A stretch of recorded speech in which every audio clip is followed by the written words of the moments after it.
roboh selama hampir 1 pekan. Jembatan sepanjang 7 meter di Desa Monmata, Kreweng Sabe, Aceh Jaya diperbaiki oleh anggota TNI.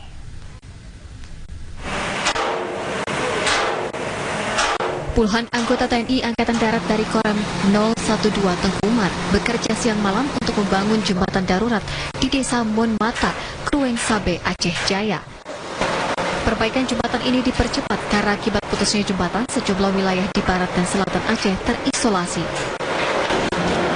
Beberapa wilayah mulai kekurangan bahan pangan dan pasokan gas karena truk pengangkut tidak dapat melintas.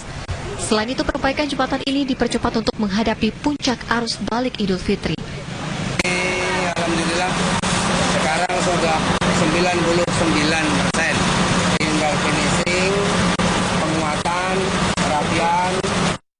Jembatan yang hanya bisa dilalui oleh kendaraan berbobot maksimal 15 ton ini diharapkan mampu digunakan untuk sementara waktu sebelum mendapat perbaikan permanen dari pemerintah. Dari Aceh Jaya, Haidir Azhar TV One mengabarkan.